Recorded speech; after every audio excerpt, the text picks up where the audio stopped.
Hello? My name is Justin Rivera. I am currently 31 years old. 4 years ago, I was a salesman at a small electronics store in Houston, Texas. Calling myself a salesman sounds a bit fancy. In reality, I'm just the guy behind the counter day after day, introducing toasters, microwaves, or outdated TVs to hurried customers. I don't live in a lavish mansion overlooking a blazing red desert, nor am I a gaunt writer chasing big dreams in a cramped apartment. I'm just an ordinary person living an ordinary life in a city full of sun and dust. But if you think that's all there is to my life, you haven't heard about the scars I carry in my heart. Scars that never heal, etched deep by the very people I once called family. Houston is not a strange city to me. I was born and raised here in a middle-class neighborhood with red brick houses, white picket fences, and neatly trimmed lawns. From the outside, my family seemed like the perfect model. My father, Richard Rivera, is a retired chief accountant who always took pride in the precision of his numbers. My mother, Clara, was a literature teacher, but she preferred boasting about her successful children over talking about Shakespeare. Our family consists of 4 siblings. My older brother, Michael, a prestigious lawyer in Dallas, my older sister, Sophia, a neurosurgeon in Austin, and my younger sister, Lily, an outstanding student who graduated with a degree in chemical engineering from MIT. And me? I'm Justin, the one with no future, as my mother once called me. My family has a tradition of pursuing intellectual careers. My parents always emphasized that education was the key, the only ticket to escape what they called a mediocre life. Michael, Sophia, and Lily were the shining stars in my parents' eyes. Michael with his high-profile lawsuits, Sophia with her life-saving surgeries, and Lily, my brilliant little sister, always praised for her bright future. I don't blame them. They deserved the praise. But I was different. I never fit into the perfect picture my family painted. I'm not lazy. I went to college majoring in business, but I didn't graduate with honors or prestigious scholarships. I left school with an average degree, some student debt, and a part-time job at this electronics store. That's where I've been for the past 8 years. The job isn't bad, but it's not something you can proudly boast about at family gatherings, especially when your family only wants to talk about million-dollar contracts or academic awards. Justin, how many toasters did you sell this week? Michael once asked, half joking, half serious, at a Christmas party. The whole family burst into laughter as if it was the funniest story they'd ever heard. I forced a smile, swallowing the humiliation, but deep down I felt like I'd been stabbed. It wasn't Michael's words that hurt the most. It was the look in my parents' eyes, a look that didn't bother hiding their disappointment. They never said it outright, but I knew what they thought. Justin is the failure of this family. My mother was the most blunt. One time when I was 27 during a rare family dinner, she looked at me and said, her voice cold as ice, "You should know your place and be grateful you're still allowed to eat in this house." Those words hit me like a slap in the face. I sat there, surrounded by the delicious food my mother had prepared amidst the laughter and chatter of my siblings, feeling like an outsider. I didn't belong in that place, in that family. But the moment that truly broke me was last summer at Lily's graduation party. The whole family gathered in our spacious living room, decorated with balloons and fresh flowers. Lily, my little sister, whom I've always adored, stood at the center, radiant in her white dress, holding her prestigious MIT degree. My parents couldn't stop bragging about her, about how she'd been recruited by 3 major companies with 6-figure salaries. The guests, relatives, and my parents' friends all nodded in approval. I stood in a corner of the room holding a glass of wine, trying to blend into the festive atmosphere. But as usual, people's eyes started turning toward me, not with admiration, but with curiosity mixed with pity. "So what about Justin?" a distant aunt asked, her tone suggesting she was fishing for an interesting story. "Are you still working at that electronics store?" I nodded, forcing a smile. "Yes, it's going fine." "Fine?" Michael interjected, his voice dripping with sarcasm. "He's the king of toasters in Houston, right, Justin?"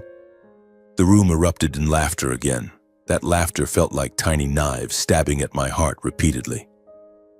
I looked at my parents, hoping for a glance of support, a word of defense, but my father just took a sip of his wine, and my mother turned away, pretending to be busy rearranging the food platters. Lily, the sister I thought I was closest to, only gave a faint smile as if she didn't want to upset our older brother. That night, after the party ended, I stood alone on the porch, watching the twinkling lights of the neighborhood. Houston at night is beautiful, but I felt like a ghost. I didn't belong here. I didn't belong with these people. I had tried, hoped, and waited for the day my family would see me differently. But I realized they never would. To them, I would always be the one with no future. I went back inside, grabbed my car keys, and drove off into the night. I didn't know where I was going, only that I needed to get away, not just from the party, but from everything, this house, this family, the mocking words, and the disdainful looks. I stopped my car on a quiet road, sat in the darkness, and let silent tears fall. I wasn't crying out of sadness.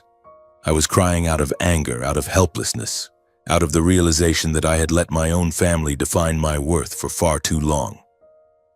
That night, I made a decision. I would leave Houston.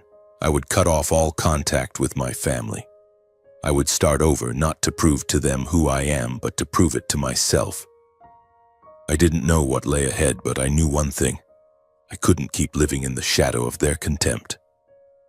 The next morning, I packed my things. It wasn't much. A few clothes, an old laptop, and some savings. I didn't say goodbye. I didn't write a letter. I just left quietly like a ghost slipping out of the Rivera family's perfect picture. My destination was Florida, a strange place where I hoped to find myself. As my moving truck rolled down the highway, leaving Houston behind, I glanced at the city in the rearview mirror.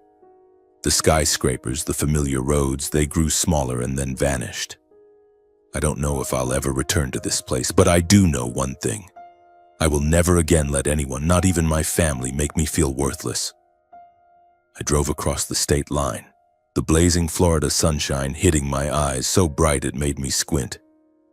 It was my first day setting foot in Orlando, with little more than a suitcase of clothes, an old laptop, and a heart full of scars. Houston was now just a distant memory, fading like the streetlights in my rearview mirror. I had no clear plan, no friends, no family here. Only one thing, a determination not to let my past define me for even a second longer. Orlando was nothing like Houston. This city was vibrant, bursting with the energy of theme parks, palm-lined streets, and grand dreams. But for me, it was just a place to start over. I rented a small apartment, the cheapest I could find, with stained walls and a faint, musty smell. The bed was an old mattress, the desk a folding table bought from a thrift store. I didn't complain. Compared to the disdainful looks back home, this cramped space was paradise. The first job I found in Florida was as a low-level real estate sales agent for a small company called Sunshine Properties. It wasn't a dream job, but it wasn't bad for a fresh start in a strange place. I roamed neighborhoods, handed out flyers, called potential clients, and tried to convince them to buy houses I couldn't even afford to rent myself. The pay was low, the commissions meager, but I didn't care. Every workday was a reminder to myself, you're not the failure they think you are. The early days at Sunshine Properties weren't easy. I remember my first time standing in front of a client, a young couple looking for a vacation home. I stammered, forgot the numbers for square footage and interest rates, and my hands shook so much I dropped a stack of papers on the floor. They looked at me, not with sympathy but with doubt. "Are you sure you can handle this?" the husband asked, his tone eerily similar to Michael's mocking voice. I just nodded, swallowing my embarrassment, and told myself, "You have to do this, Justin. There's no going back." I started learning. Not the kind of learning from textbooks like in college, but learning from my own failures. I spent hours every night reading about real estate, from house pricing to market trends. I watched YouTube videos, listened to podcasts by successful brokers, and jotted down every little tip. I learned how to speak more confidently, how to look clients in the eye without flinching, how to turn a rejection into an opportunity. I began to understand that in this industry, it's not about who you are, but what value you bring. Alongside my job, I decided to try my hand at social media.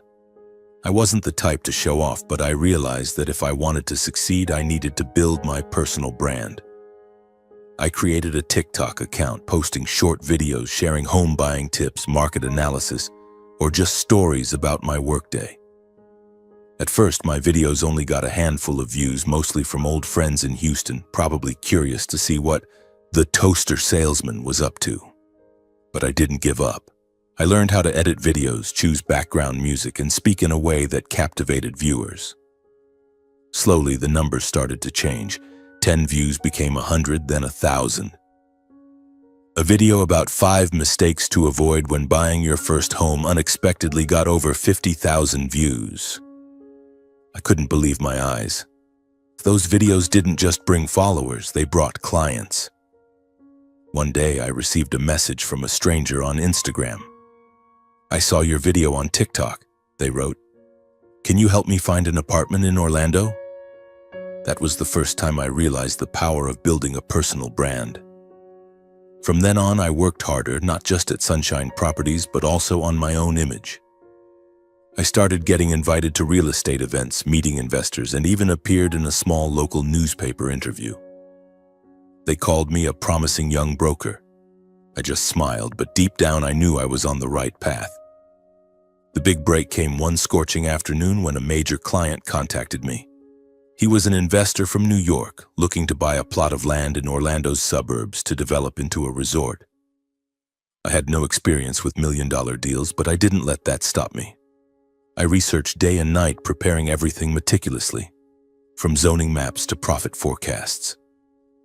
On the day of the contract signing, I stood in front of him wearing a cheap borrowed suit and presented as if my entire life depended on that moment. When he nodded and signed the contract, I felt my heart stop. That deal earned me my first 6-figure commission. I used that money to invest, not in fancy cars or luxury homes, but in another plot of land in Orlando. I researched thoroughly, relying on everything I'd learned, and bet everything on that decision. 3 months later, a major corporation bought the land for double the price. For the first time in my life, I looked at my bank account and saw a balance in the hundreds of thousands. I sat in my tiny apartment, staring at the laptop screen, and cried, not because of the money, but because I realized I had achieved something my family said I never could. But I didn't let success make me arrogant. I still lived simply, wore ordinary clothes, and cooked my own meals. I didn't need to show off because I wasn't doing this to prove anything to anyone but myself. However, there was one thing I always held close, a special gift for my father. Despite his cold and harsh demeanor, my father had once shared his dream with us to own a Lamborghini. "Before I die, I want to drive a supercar just once," he'd said, his eyes unusually dreamy. I decided to save up to buy him that car for his 65th birthday. I even turned down a few lucrative investment opportunities to set aside money for this gift. I don't know why I did it. Maybe deep down I still hoped that one day my family would see me differently. 3 years have passed in Florida and I haven't contacted my family. My mother and sister sent a few messages, but I only replied briefly saying I was rebuilding my life in Florida. I feel like I've vanished from their lives, and maybe to them it doesn't matter, but I don't mind. I'm busy building my new life, busy becoming the best version of myself. Houston is now just a distant memory to me, like a hazy dream I'm not sure I want to recall. Then one early autumn day, as I sat in my small office in Orlando, the sunlight streaming through the window warming my hands, a message arrived. It was from my father. "This year is my 65th birthday. The whole family will be gathering. If you're free, come back." At the end, he wrote, "But it's better if you don't, to avoid embarrassment." I stared at the phone screen, my heart tightening. Those words, though just text on a screen, cut like a knife, reopening old scars I thought I'd forgotten. To avoid embarrassment. I could hear my father's voice, cold and tinged with sarcasm, as if my presence itself was a source of shame. Part of me wanted to delete the message and continue the life I'd built in Florida. But another part, the weaker part, the part that still yearned for my family's approval, wouldn't let me. For 3 years I had been preparing for a special gift, a metallic silver Lamborghini, my father's lifelong dream. I had worked tirelessly, turning down lucrative investment opportunities just to save up for that car. Not because I wanted to show off, but because I hoped just once my father would look at me with different eyes filled with pride, with respect. I knew it was a naive dream, but it was the only thing keeping me tethered to my family, however fragile that thread was. The day I went to buy the Lamborghini, the Orlando sky was clear, not a cloud in sight. I drove my old car to a luxury dealership in the city center, a gleaming glass building with cars displayed like works of art. I walked in, wearing a simple button-up shirt and jeans, feeling out of place in this opulent space. The salespeople, dressed impeccably, glanced at me with scrutinizing eyes. I didn't blame them. I didn't look like someone who could afford a $500,000 car. "Hello, sir. How can I assist you?" A young salesman, whose badge read Ethan, approached me. His tone was polite, but I could sense a hint of doubt in his eyes. "I'd like to see a Lamborghini," I said, trying to keep my voice steady. "Specifically a Huracan Evo, metallic silver." Ethan blinked, clearly surprised. "Huracan EVO, great choice. Would you like to see the display model or—" "I want to buy it," I interrupted, giving a slight smile. "If it's available, I'd like delivery as soon as possible." He led me to a Huracan Evo displayed on a rotating platform, its metallic silver paint catching the light, shimmering like liquid crystal. My heart pounded as I stood there. The car was more beautiful than I'd imagined. Powerful, sleek, as if it was born to command every gaze. I pictured my father behind the wheel, a rare smile on his face, and me, standing beside him, feeling for the first time like I was truly his son. "You're sure about this one?" Ethan asked, his tone now less doubtful and more enthusiastic. "This is a customized model.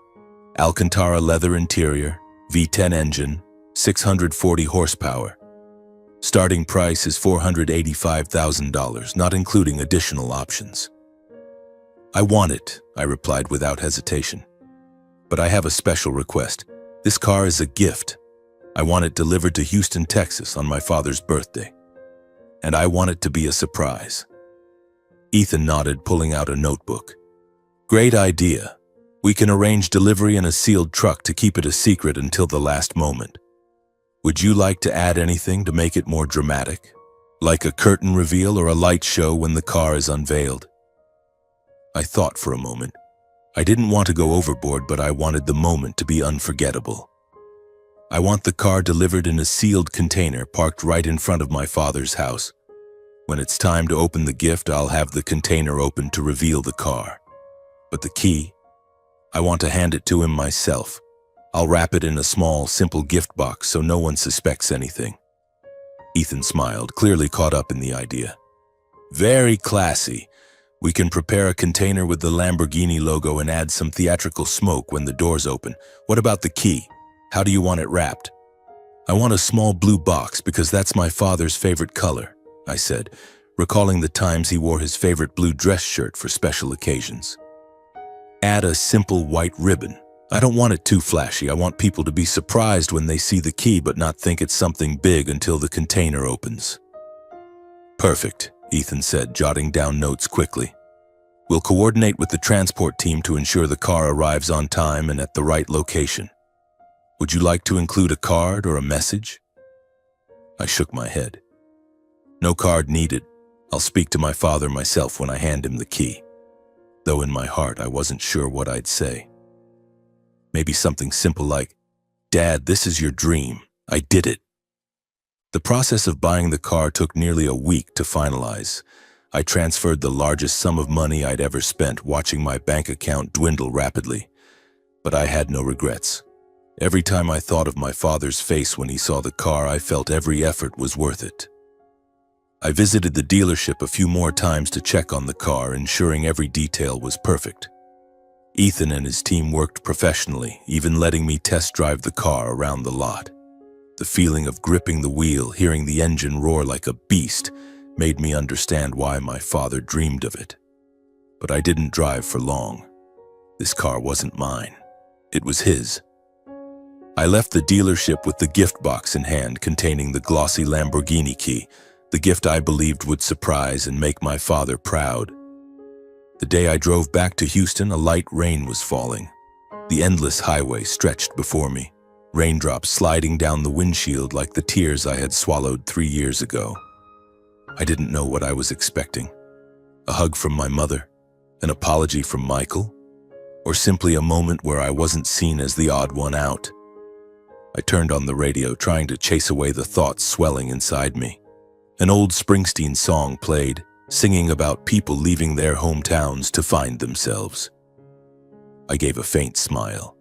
Maybe I wasn't as alone as I thought. The family house in Houston looked exactly the same, as if time hadn't touched it. The white picket fence, the neatly trimmed lawn, and my mother's blooming rose bushes still adorned the front porch. But the atmosphere inside was different. As I stepped in, the lively chatter from the living room filled the air, mixed with music and the clinking of wine glasses. The place was packed with guests, neighbors, my parents' friends, my father's old business associates, and distant relatives I'd only met a handful of times. I stood at the door, clutching the gift box, feeling like a stranger stepping into someone else's world. "Justin!" A voice pulled me out of my thoughts. It was my mother. She stood in the corner of the room wearing an elegant silk dress, but her gaze held no warmth as it landed on me. "You actually came back?" "Yes," I replied, trying to keep my voice steady. "I wanted to celebrate Dad's birthday." She nodded but said nothing more, turning away to continue her conversation with a guest. My father, standing in the middle of the crowd, looked as he always did, tall, hair now streaked with silver, his booming voice recounting tales from his days as a chief accountant. He glanced at me, gave a cursory nod, then returned to his story. No handshake, no smile. My heart felt heavy, but I pushed the feeling aside. "Today isn't about me," I told myself. "Today is about Dad." Michael and Sophia appeared soon after, like stars in a Hollywood movie. Michael, in an expensive suit, was talking about a major lawsuit in Dallas. Sophia, radiant with her golden hair, spoke about a complex surgery she'd recently performed. Lily, my youngest sister, was as dazzling as ever, surrounded by a group of friends from MIT, laughing and chatting animatedly. They looked at me, but their gazes were no different from my parents', a mix of curiosity and contempt. "Still selling toasters, Justin?" Michael asked, his tone painfully familiar. I just smiled, not responding. I didn't want to argue, didn't want them to drag me back into the pit of self-doubt. But Michael pressed on as if he couldn't stop. "Heard you moved somewhere, Florida, right? What do you do there? Sell TVs on the beach, must be fun." Lily's friends burst into laughter. I felt the heat rising to my face, but I held back, my hand tightening around the gift box in my pocket. Amid the stifling atmosphere, a warm hand rested on my shoulder. I turned around and my heart melted. It was my grandmother. She stood there, small and frail, her white hair like silk, her eyes lighting up as she looked at me. "Justin, my dear boy," she said, her voice trembling with emotion. "I've missed you so much."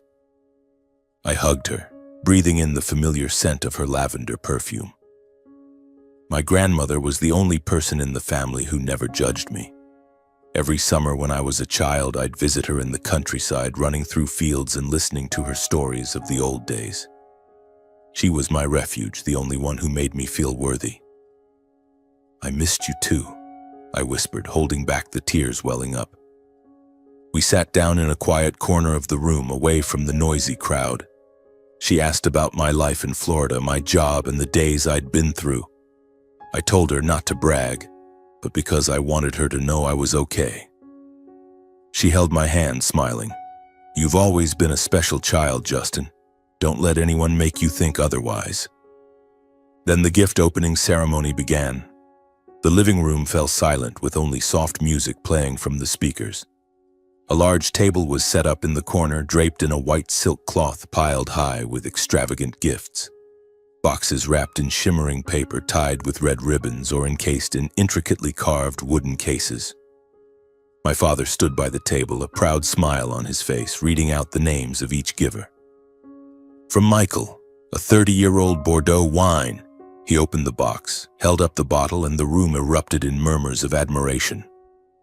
Next was Sophia with a limited edition set of golf clubs, then Lily with an antique painting, each gift lavish, earning nods of approval from the guests. Then my father read my name, Justin Rivera, and the room suddenly went quiet. He picked up my tiny gift box, frowned, and let out a mocking laugh. "What's this, an hourglass? Or some toy from your electronics store?" Laughter filled the room, sharp like knives. He shook his head, tossed the box into a corner of the table without opening it, and moved on to the next gift, as if I didn't exist. I stood there, feeling like the world was collapsing beneath my feet. That small box carrying 3 years of my heart and effort was discarded like trash. I wanted to scream, to tell everyone I wasn't a failure, but I couldn't. I just stood there, frozen, my heart shattering into pieces. My grandmother, the only person in the room who truly saw me, gently touched my hand. "Are you okay, Justin?" she whispered, her eyes filled with concern. I nodded, but my forced smile didn't fool her sharp gaze. "You don't have to put up with this," she said, her voice soft but firm. I looked at her, wanting to say that I'd been enduring it my whole life. But I stayed silent because I knew this moment wasn't over yet. I walked to the table and picked up the small gift box my father had discarded. The room fell silent again, all eyes turning toward me. My father frowned, as if my presence was disrupting the festive atmosphere. "What are you doing, Justin?" he asked, his voice cold and tinged with irritation. "Trying to show off your little toy?" I didn't respond. I opened the gift box slowly, letting everyone see the gleaming Lamborghini keys sparkling under the light. A murmur rippled through the room. Michael, my older brother, let out a loud laugh. "What's that? A toy key? Did you get it from your electronics store, Justin?" The laughter erupted again. From Sophia, from Lily, from relatives whose names I didn't bother to remember. They thought it was a joke, a desperate attempt by the toaster salesman to get attention. I said nothing. I didn't need to. I pulled out my phone and dialed the transport team I'd coordinated with the previous week.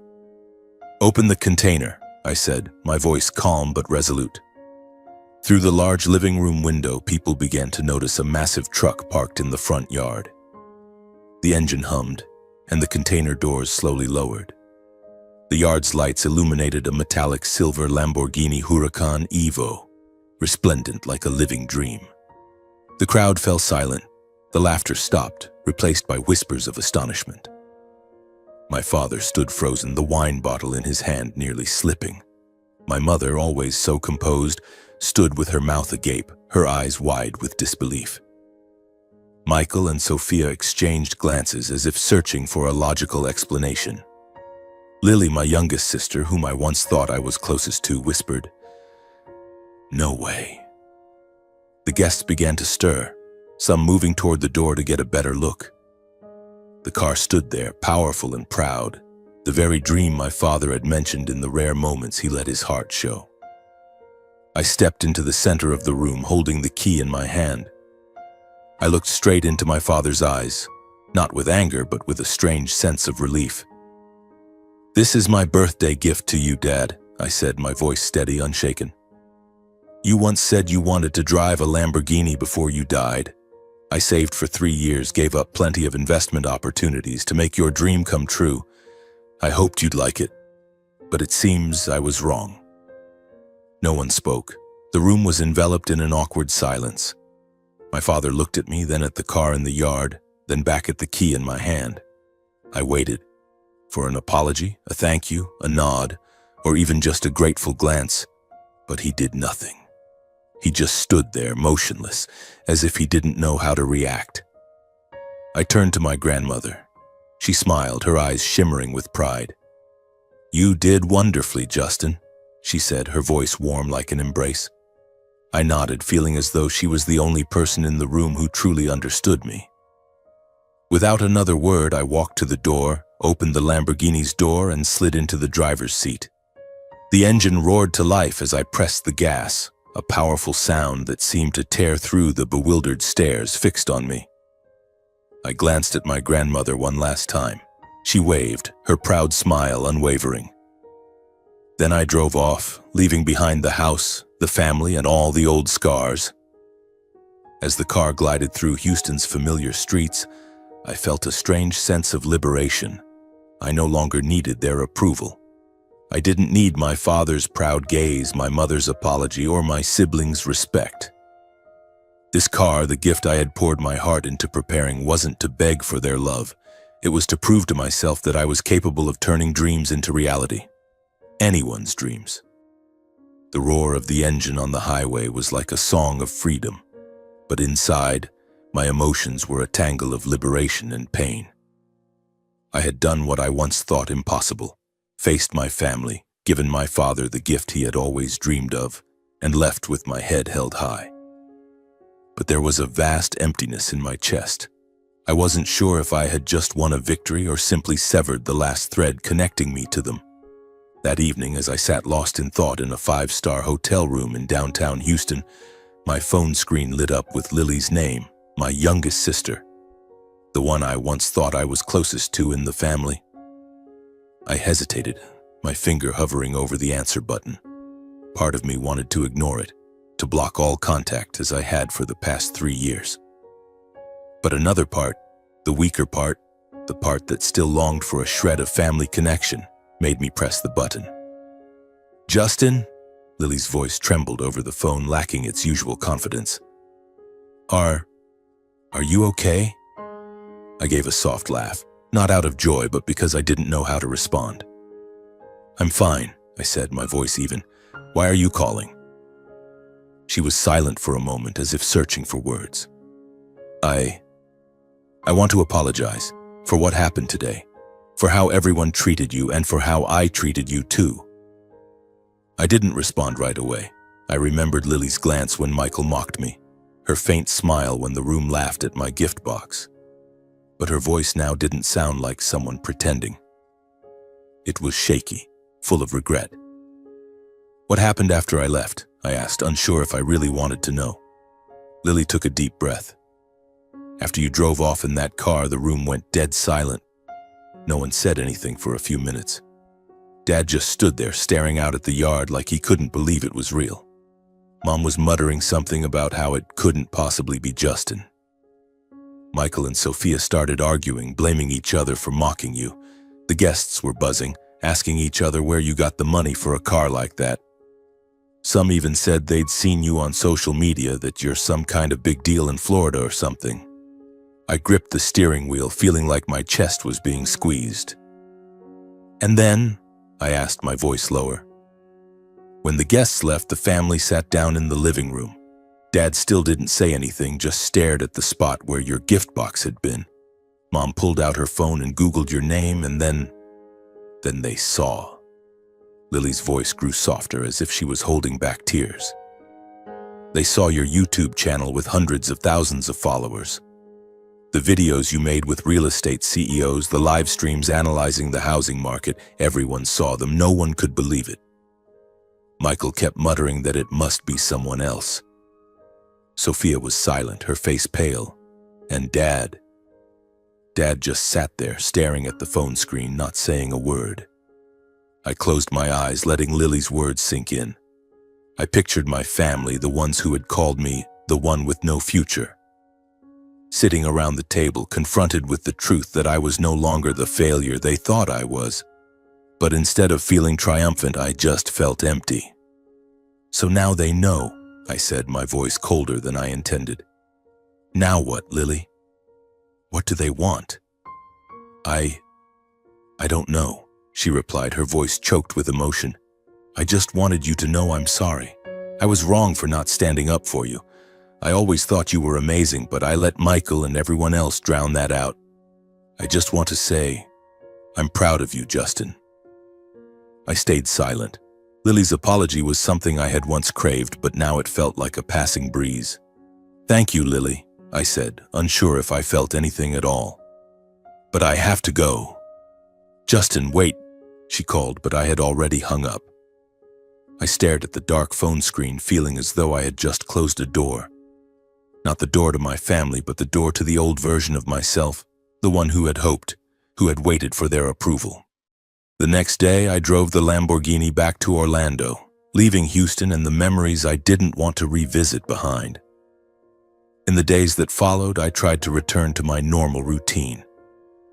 I went to the office, met with clients, filmed videos for my YouTube channel, and continued building my brand. But every time my phone buzzed, I flinched, fearing it was a message from my family. And then, as inevitable as a storm I couldn't avoid, it came. First was Michael, a short, formal message typical of the lawyer older brother. "Justin, I heard about what you're doing in Florida. Very impressive. Call me when you're free, let's talk." I stared at the message, my finger hovering over the screen, but I didn't reply. I knew Michael. He didn't care about me. He cared about the possibility that I could be a new opportunity for his network. I deleted the message. Sophia sent a long email, filled with flowery words about how she always believed in me, how she was proud of what I'd achieved. But I remembered her glance at the birthday party, the way she smirked when Michael mocked me. Her apology came too late, too insincere. I didn't respond. My mother was next. One morning, as I was sipping coffee in my office, my phone buzzed with a call from her. I stared at the screen, my heart pounding, but I didn't pick up. She left a voicemail, her voice trembling. "Justin, it's Mom. I want to talk to you. I'm so proud of you, honey. Please call me back." I listened to the message over and over, searching for a hint of sincerity in her voice. But all I heard was awkwardness, as if she was trying to fix a mistake she didn't truly understand. My father was the last. No text, no call, just a short email sent late one night. "Justin, I'm getting old. Come home. We need to talk." I read those lines over and over, searching for a trace of warmth, a hint of regret. But all I saw was a man trying to save face, not a father wanting to mend things with his son. I didn't reply to any of them. Not out of anger, but because I was tired. Tired of their belated words, their half-hearted attempts to pull me back to a place where I never belonged. I had spent 3 years building a new life, learning to love myself, and I didn't want the past to drag me back. But 3 weeks later, they showed up, right in front of me. No warning, no permission. I was in my office in Miami, a small but bright space with glass windows overlooking a bustling avenue, when my assistant knocked on the door. "Justin, some people are here to see you. They say they're your family." I felt the blood in my veins freeze. "Family?" I repeated, as if the word no longer held meaning for me. She nodded, her eyes curious. I took a deep breath, stood up, and straightened my shirt. "Let them in." The door opened and they walked in. My father, mother, Michael, Sophia, and even Lily. They stood there, dressed in their polished outfits, but unable to hide their awkwardness. My father, tall and stern as always, had heavy eyes as if carrying the weight of years. My mother, in her familiar silk dress, offered a strained smile, her hands clasped tightly to suppress her emotions. Michael and Sophia stood in the back, their gazes averted. Only Lily looked directly at me, her eyes red, as if she'd been crying before they arrived. "Justin," my mother spoke first, her voice trembling. "Are you okay?" I was so worried. I nodded, keeping my expression calm. "I'm fine. Why are you all here?" My father stepped forward, his voice low but lacking its usual coldness. "Justin, I want to talk. I was wrong. I didn't know what you've accomplished. I want to start over." I looked at him, the man who once called me an embarrassment, who tossed my gift box aside like trash. I wanted to believe him, to believe he was truly sorry. But I couldn't forget his mocking laugh in front of everyone at the party. "I poured everything I had into buying that car," I said, my voice steady but each word heavy. "I worked day and night, Gave up major opportunities just to give you the gift you dreamed of. All I wanted was for you to look at me with respect just once. But what did I get? A laugh, a toss of your hand, and your contempt. My mother burst into tears, covering her mouth with her hand. Justin, I'm sorry. I didn't know. I never imagined you could do those things. Didn't know, I repeated, my voice rising slightly. You didn't know because you never asked. None of you asked what I was doing, how I was living. You only knew how to mock me, to call me the toaster salesman. Now, when you see me online, see my success, you want to start over? It's too late. Michael stepped forward, trying to maintain his confident demeanor. Justin, don't misunderstand. I was just joking. I always thought you had potential. Potential? I cut him off, looking straight into his eyes. You called me a failure, Michael. You mocked me in front of the whole family. Don't pretend you cared. Lily, standing in the corner, finally spoke. Justin, I'm sorry. I know I was wrong. I should have stood by you from the start. I'm here because I truly want to fix things. You're my brother and I don't want to lose you. I looked at Lily and for the first time I felt a flicker of softness. She was the only one who called me right after the party, the only one who admitted her mistake without making excuses. But even she couldn't erase the scars my family had left on me. I don't need any of you anymore, I said, looking at each of them in turn. I spent my whole life waiting for your approval, but I realized something. I don't need it. I built my own life and I'll keep living it without you. My father stepped closer, placing a hand on my shoulder. Justin, I'm old. I don't want to lose my son. I stepped back, breaking free from his touch. You lost me a long time ago, I said, my voice cold. Not today, not at the party, but all those days you looked at me like I was a disgrace. I turned and opened the office door. Thank you for coming, but I have work to do. They left in silence without a word of protest. Lily gave me one last look, her eyes brimming with tears, but I said nothing.